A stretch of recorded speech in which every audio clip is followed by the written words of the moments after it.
I'm standing in Shrapnel Valley Cemetery.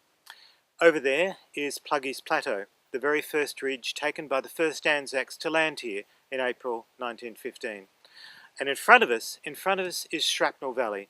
Shrapnel Valley, which was the main arterial road of Anzac. Every day men could be trudging up that line, carrying supplies, carrying munitions, carrying all the things you needed to fight the war here on the peninsula. And not surprisingly, Shrapnel Valley was of course a target for Ottoman artillery. Every day that valley was showered with shrapnel, and that's the way that Shrapnel Valley got its name. Like most flat ground at Gallipoli, this became the site of a cemetery. On the peninsula, the living and the dead competed quite literally for space. Over 700 men are buried here in this patch of ground. J.E. Barclay here was one of them, just 22 years of age when he's killed in June 1915. And what's so interesting about this particular grave is its epitaph. "I've no darling now," Mrs. Barclay writes. "I'm weeping. Baby and I, you left alone." Historians don't know very much about Mrs. Barclay. We know she struggled to raise that baby on a widow's pension back home in St Kilda.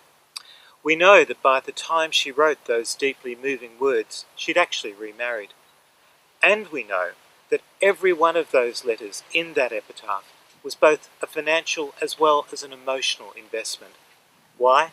Because the Australian government charged Mrs. Barclay threepence halfpenny for every letter and every space between each letter, as if she hadn't already given quite enough. Finally, what historians know is that the baby described in this epitaph also went to war. He was named after his father, and he served in New Guinea. And that's interesting, isn't it?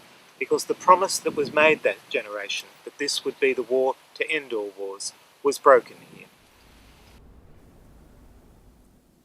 Some of the inscriptions recorded here speak of king and country, pride and sacrifice, but not all of them.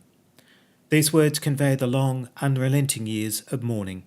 Others, the sharp, sharp pang of grief.